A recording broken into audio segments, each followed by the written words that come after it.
Bahkan dulu zaman Adam dan Hawa punya putra Habil dan Qabil, itu telah melaksanakan korban juga. Nabi yang terkaya, Sulaiman adanya, mempersembahkan korban 22.000 ekor lembu sapi dan 120.000 ekor kambing domba. Maka yang dikorbankan yang benar Ismail apa Ishak dalam logika yang ada? Ishak atau Ismail? Ismail. Inilah, tetapi mereka kemudian mengatakan yang dikorbankan itu adalah Yesus. Sebelum mulai, yuk dukung dakwah Vertizon TV dengan like, subscribe, dan nyalakan notifikasi. Jazakumullahu khairan katsira.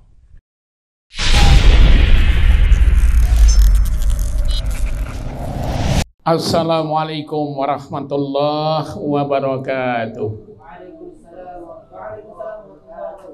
Alhamdulillah wa syukurillah wa la khawla wa la quwata illa billah. Rabbi shrah li sadri wa yassir li amri wa hlul 'uqdatam min lisani yafqahu qawli. Amin. Qala Allah ta'ala bil Qur'anil Karim, a'udzu billahi minasy syaithanir rajim. Bismillahirrahmanirrahim. Inna a'toinakal kautsar fasholli li rabbika wanhar. Inna saniyaka wal abtar. Alhamdulillah. Pertama-tama saya sampaikan kepada santriwan santriwati kajian Kristologi Islami yang saya hormati, seluruh ustadz ustadzah, pengurus yang saya hormati, santriwan santriwati. Pada kesempatan ini kita akan mengkaji tentang korban Paskah, Natal, dan Tahun Baru dari Indonesia Quran Center.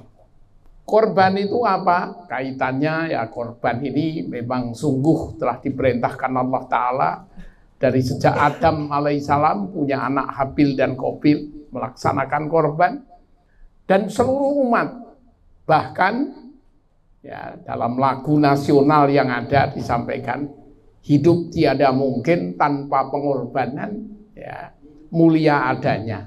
Ya, itu lagu yang ada. Hidup tiada mungkin tanpa pengorbanan. Nah, itu mulia adanya, itu tidak ada tanpa pengorbanan. Inna a'toinakal kautsar fasholli li rabbika wanhar. Inna saniyaka wal abtar. Adapun Paskah, Paskah ini adalah dalam kepercayaan saya dulu sebelum Islam. Paskah itu adalah ya Yesus yang dikorbankan disalib untuk menebus dosa dunia. Adapun Natal itu lahirnya Yesus. Dan tahun baru ini ada tahun baru Hijrah, tahun baru Masehi. Inilah materi yang akan saya sampaikan sepintas. Maka siap pembaca Quran, segera siap untuk membaca kaitannya korban ini. Surat Al-Hajj ayat yang ke-34 dan 35. Dipersilahkan. Walikulli ummatin ja'alna mansakanan liyadhkuru ismallahi ala ma razaqahum min bahimatil an'am. Fa ilahukum ilahun wahidun falahu aslimu wa basyiril mukhbitin. Alladzina idza dzukirallahu wajilat qulubuhum was-sabirina 'ala ma asabahum wal muqimis salati wa mimma razaqnahum yunfiqun. Dan bagi tiap-tiap umat telah kami syariatkan penyembelihan korban supaya mereka menyebut nama Allah terhadap binatang ternak yang telah dirizkikan Allah kepada mereka. Maka Tuhanmu ialah Tuhan yang Maha Esa. Karena itu berserah dirilah kamu kepadanya dan berilah kabar gembira kepada orang-orang yang tunduk patuh kepada Allah, yaitu orang-orang yang apabila disebut nama Allah gemetarlah hati mereka, orang-orang yang sabar terhadap apa yang menimpa mereka, orang-orang yang mendirikan salat, dan orang-orang yang menafkahkan sebagian dari apa yang telah kami rezekikan kepada mereka. Jadi korban itu tiap-tiap umat itu telah disyariatkan untuk melaksanakan korban. Bahkan dulu zaman Adam dan Hawa punya putra Habil dan Qabil itu telah melaksanakan korban juga. Ceritakanlah kepada mereka kisah kedua putra Adam, yaitu Habil dan Qabil. Menurut yang sebenarnya, ketika keduanya mempersembahkan korban, maka diterima dari salah seorang dari mereka, yaitu mereka berdua tadi, Habil, dan tidak diterima dari yang lain, yaitu Qabil. Ia berkata, Qabil ini berkata, aku pasti membunuhmu. Berkata Habil, sesungguhnya Allah hanya menerima korban dari orang-orang yang bertakwa. Jadi syariat korban ini telah diawali dari putra Adam, Habil dan Qabil, dan diperintahkan, disyariatkan pada tiap-tiap umat melaksanakan penyembelihan korban. Korban itu penyembelihan yang ada. Maka orang-orang yang memang beriman dengan benar, tunduk patuh, taat, yaitu apabila sebut asma Allah, siap, perintah korban, korban. Dengan sabar yang ada, dilaksanakanlah korban itu. Dengan perintah dari Allah Ta'ala, Inna a'toina kal kausar fasolli li rabbika wanhar inna saniyaka wal abtar. Benarkah tiap-tiap umat itu melaksanakan korban? Maka akan segera dibacakan dari Alkitab ini oleh salah satu santriwan atau santriwati MCI. Dipersilahkan. 2 Tawarikh pasal 7 ayat yang kelima. Dipersilahkan. Sebagai korban sembelihan Raja Salomo mempersembahkan 20.000 ekor lembu sapi dan 120.000 ekor kambing domba. Demikianlah Raja dan seluruh bangsa mentasbihkan nama Allah. Jadi di 2 Tawarikh pasal 7 ayat 5 ini, Salomo ini di dalam Islam disebut Sulaiman. Nabi Sulaiman itu nabi yang kaya raya. Sebagai korban sembelihan, Raja Salomo mempersembahkan 22.000 ekor lembu sapi dan 120.000 ekor kambing domba. Demikian raja dan seluruh bangsa mentasbihkan rumah Allah. Rumah Allah mana ini? Yaitu Masjidil Aqsa, Yerusalem. Maka mudah-mudahan santriwan-santriwati kajian Kristologi Islami suatu saat nanti semua bisa menghadiri 3 masjid, Masjidil Haram, Masjidil Aqsa, dan Masjid Nabawi. Itulah kewajiban kita bagi yang mampu. Semoga seluruh santriwan-santriwati Kristologi diberi rezeki oleh Ilahi sehingga bisa melaksanakan perintah Ilahi dan perintah Rasulullah dalam hidup ini. Jika diberi rezeki, hadirlah, datanglah ketika masjid itu. Bukan berumroh kemudian wisatanya ke lain-lain, tapi prioritas ketiga masjid tersebut. Masjidil Haram, Masjidil Aqsa. Jika di Masjidil Aqsa sana nanti, di sana halamannya cukup luas, bisa untuk melaksanakan korban sebanyak itu. Dan pimpinan-pimpinan takbir-takbir yang ada zaman Sulaiman dikumpulkan untuk melaksanakan korban, membagikan korban, dan pesta korban. Bahkan dengan pesta seni, yaitu seminggu lamanya, yaitu menabuh alat-alat musik yang telah dibuat oleh Nabi Daud alaihi salam untuk merayakan korban di sana seminggu lamanya.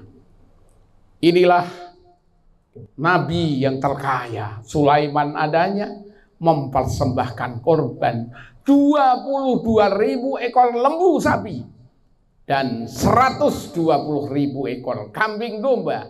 Demikian raja yaitu Sulaiman, ya, dan seluruh bangsa mentasbihkan rumah Allah. Maka korban ini wujudnya adalah menyembelih binatang ternak. Yang disembelih binatang ternak, tapi intinya untuk apa? Yaitu untuk takwa kepada Allah Ta'ala. Jadi untuk orang-orang yang bertakwa kepada Allah Ta'ala menyembelih korban. Adapun takwa ini adalah mentaati perintah-perintah Allah, diantaranya sholat dan korban. Maka akan segera dibacakan Quran berikutnya, yaitu silakan dibuka langsung di Quran. Suratnya yaitu surat ke-7 Al-A'raf, langsung dibuka. Al-A'raf 176 sampai 179, cukup dibacakan artinya saja. Dipersilahkan. Dan sekiranya kami menghendaki, niscaya kami tinggikan derajatnya dengan ayat-ayat itu.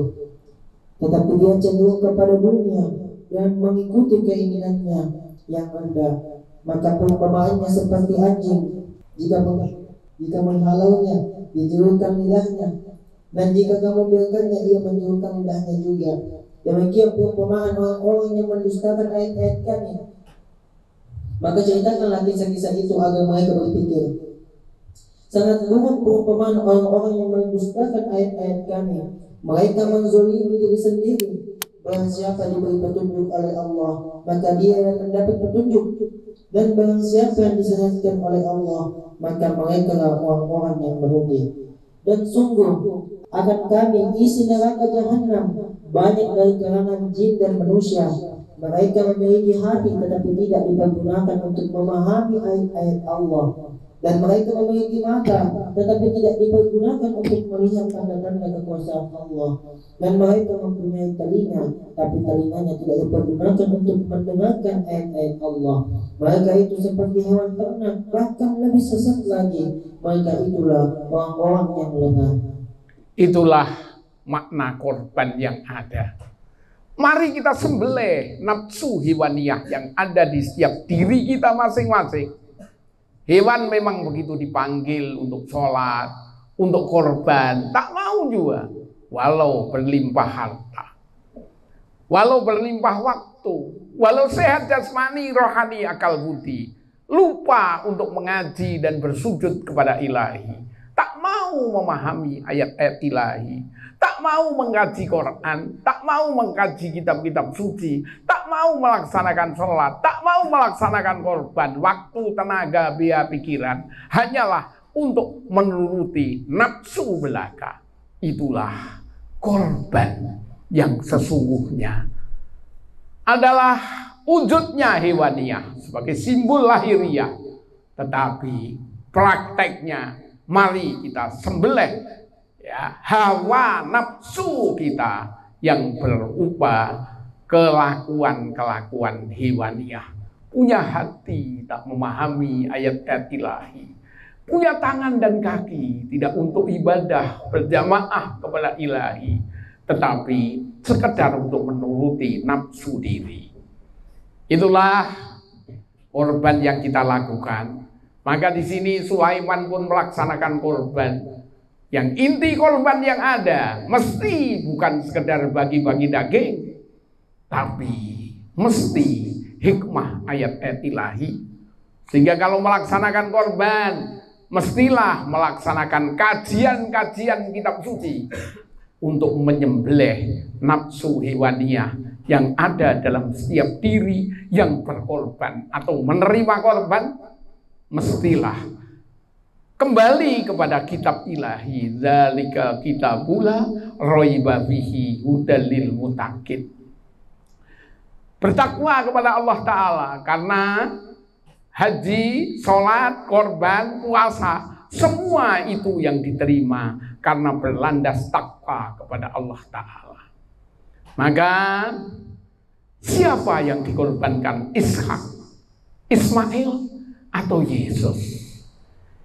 Ini adalah perlu kita pahami bahwa sesungguhnya Ibrahim alaihissalam, Abraham atau Ibrahim, Abraham ini dalam bahasa Islam Ibrahim, adalah karena punya istri, kemudian istrinya telah tidak menstruasi lagi, belum bisa memberikan keturunan, maka kemudian istrinya meminta Ibrahim untuk menikah lagi, dan yang punya hajat menikahkan adalah istri tuanya. Inilah ayat yang berkaitan dengan nikahnya Ibrahim dengan Siti Hajar. Maka akan segera dibaca ayat Alkitab ini. Dipersilahkan dibaca. Kejadian pasal 16 ayat 1 sampai 6. Adapun Sarai istri Abraham itu tidak beranak. Ia mempunyai seorang hamba perempuan orang Mesir, Hagar namanya.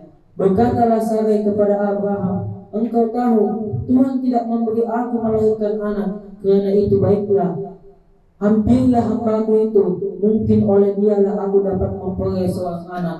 Dan Abraham mendengarkan perkataan Sarai.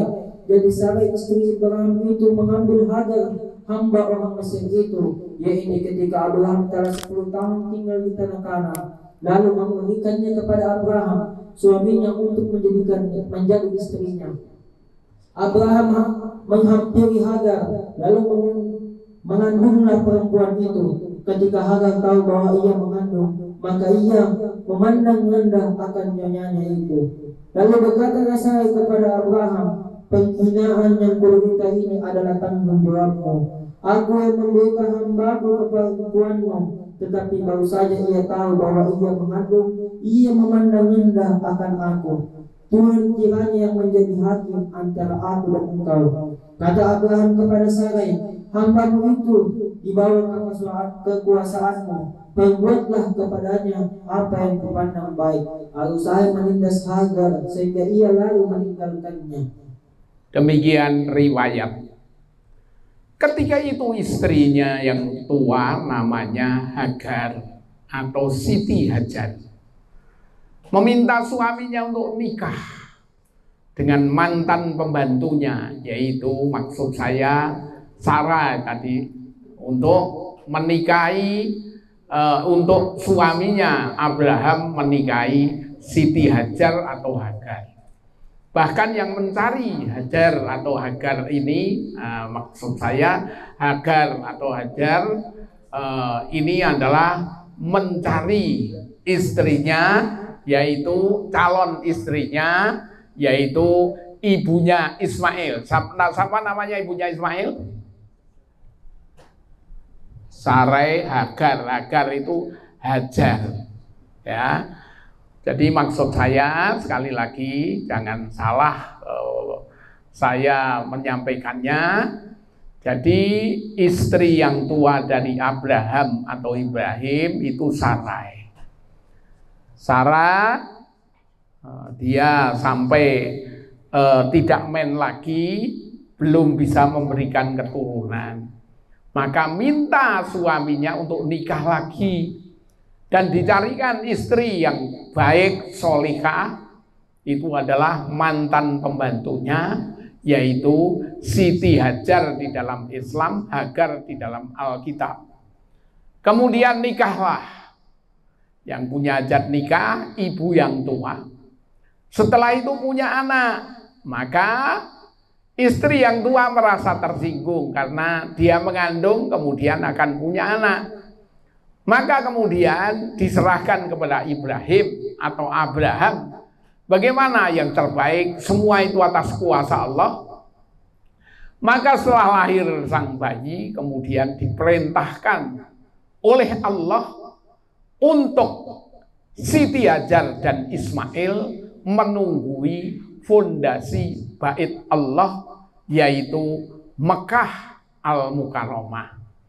Baca Quran artinya surat ketiga ayat 96 dan 97. Dipersilakan.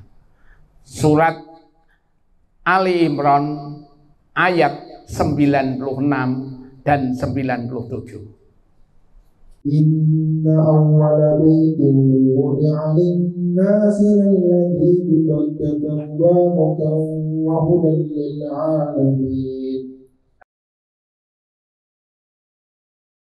Fihi ayatun bayyinatun maqamu Ibrahim wa man dakhalahu kana amina.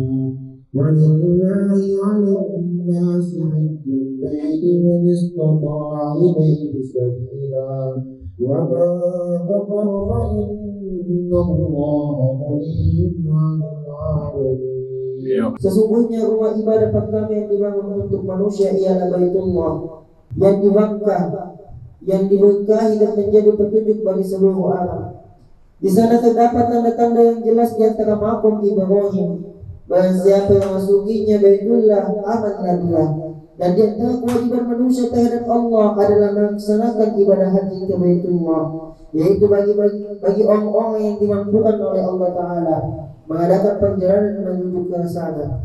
Barang siapa yang mengingkari kewajibannya, maka ketahuilah bahwa Allah Maha Kaya, tidak memerlukan sesuatu dari seluruh alam. Itulah yang terbaik dari Allah. Maka kemudian Siti Hajar atau Hagar atas perintah Allah Ta'ala diperintahkan membawa ke Masjidil Haram, tempat yang dibangun pertama oleh Adam alaihi salam untuk ibadah. Maka di sana tidak ada air waktu itu, bekal air habis, bekal kue habis, dan Ibrahim atau Abraham kembali ke istri tua atas perintah Allah Ta'ala. Ketika Siti Hajar mau ditinggal oleh suaminya, bertanya, apakah ini perintah Allah? Maka jawab Ibrahim, ini perintah Allah. Maka rela untuk menunggui, yaitu fondasi bait Allah, Masjidil Haram, bersama dengan Ismail. Maka ketika itu air habis, sehingga ada perjalanan di sana, itu ada sa'i namanya. Allahumma sofa wal marwata min sa'irillah. Jadi Sofa dan Marwah berlari hingga kesabaran 7 kali lipat. Hingga karena takwa kepada Allah Ta'ala dikabulkanlah lari antara Sofa dan Marwah tanpa suami berada di sana, dengan membawa bayi Ismail namanya.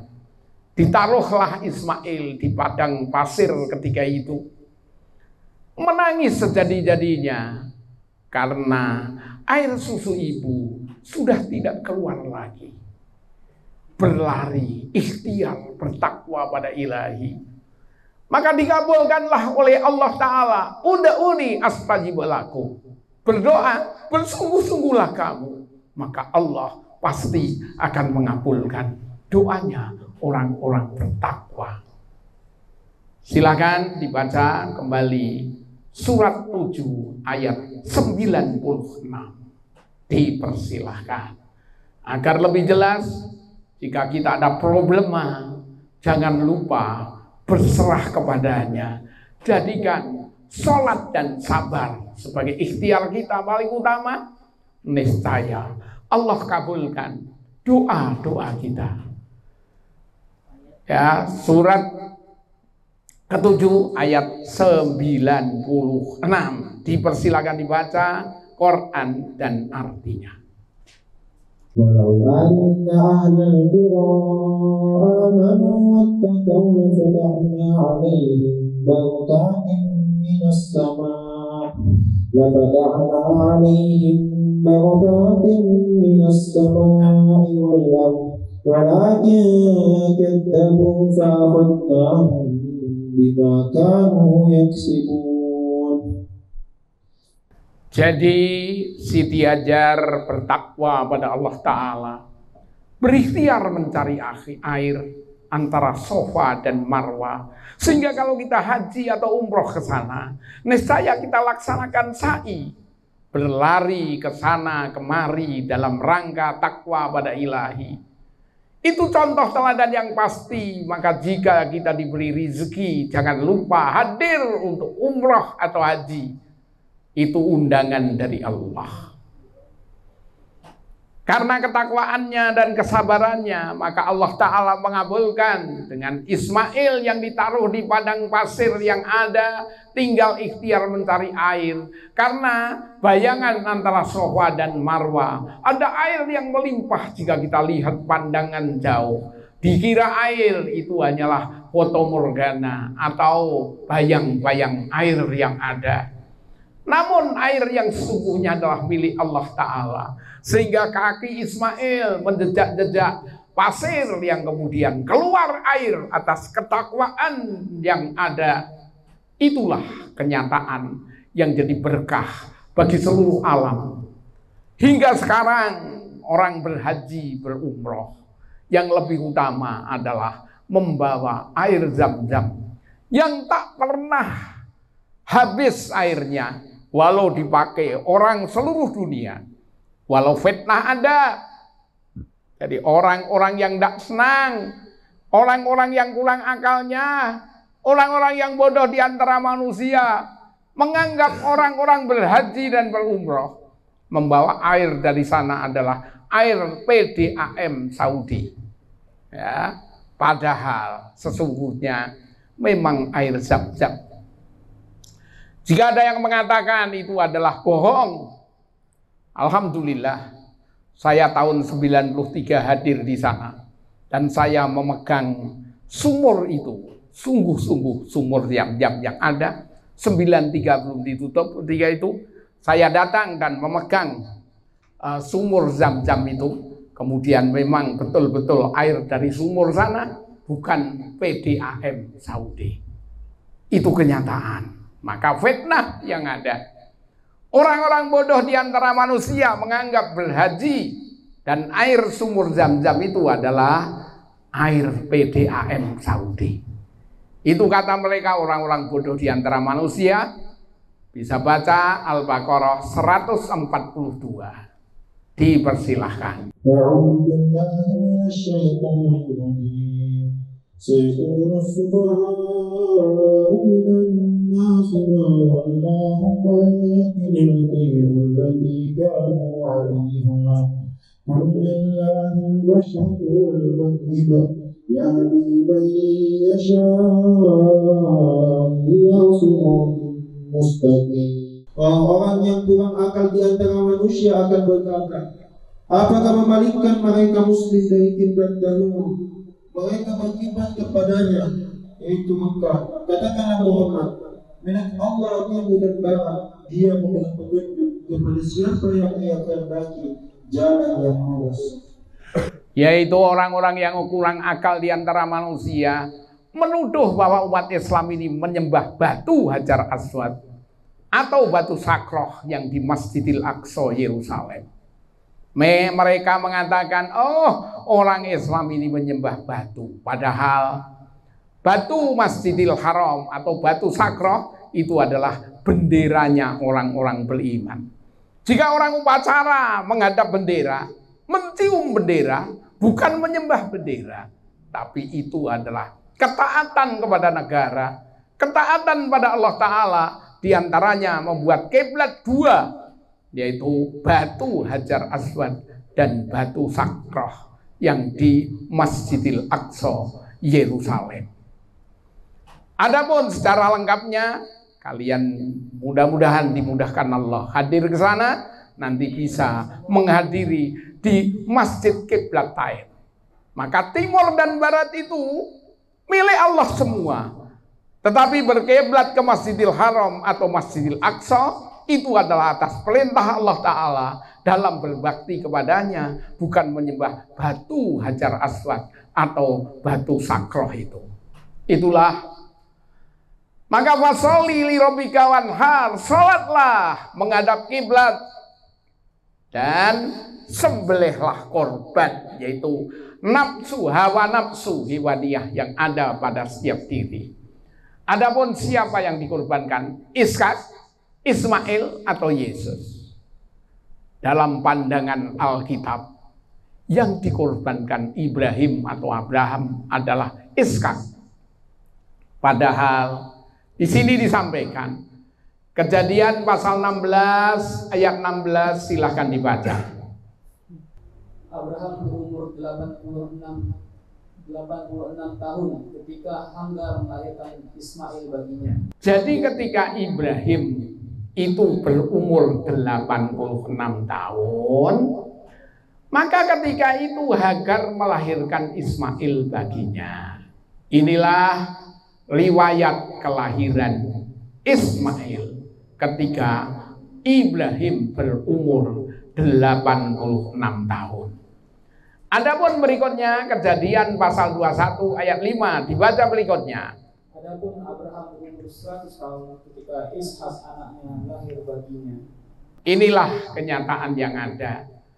Setelah Abraham atau Ibrahim mengkorbankan Ismail, maka berikutnya Allah memberi hadiah istimewa.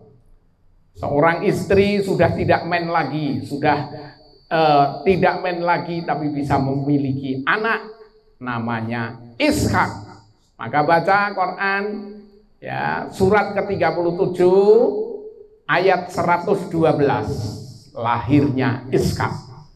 Silakan Quran surat 37 ayat 112 insya Allah. Silakan dibuka, dibaca. Lahirnya Ishak. Adapun lahirnya Ismail itu ketika di ayat 102. Tapi di sini yang dibaca lahirnya Ishak. Surat 37 ayat 112. Dipersilahkan. Dan kami beri dia kabar gembira dengan kelahirannya Ishak, seorang nabi yang termasuk orang-orang yang soleh. Jadi Ishak dan Ismail itu bedanya ya 86 tahun, 100 tahun. Beda berapa tahun? 86 tahun, 100 tahun. Iya. Ya, berapa tahun bedanya? 14 tahun. Maka perintah korban itu disampaikan di Kejadian pasal 22 ayat 2. Silahkan dibaca. Firman-Nya, ambillah anakmu yang tunggal itu, yang engkau kasih, yakni Ishak, pergilah ke tanah Moria dan persembahkan dia ke sana sebagai korban bakaran pada salah satu gunung yang akan kukatakan kepadamu. Jadi lihatlah di sini dengan baik. Firman-Nya, ambillah anakmu yang tunggal itu. Jadi anak tunggal Ibrahim, anaknya baru tunggal, baru satu itu Ishak apa Ismail? Ismail. Tapi kenapa yakni Ishak? Disinilah aneh. Ibrahim punya istri resmi.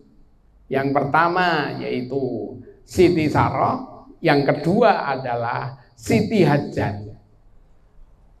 Yang lahir duluan adalah Ismail, tapi di sini diganti dengan kata Ishak.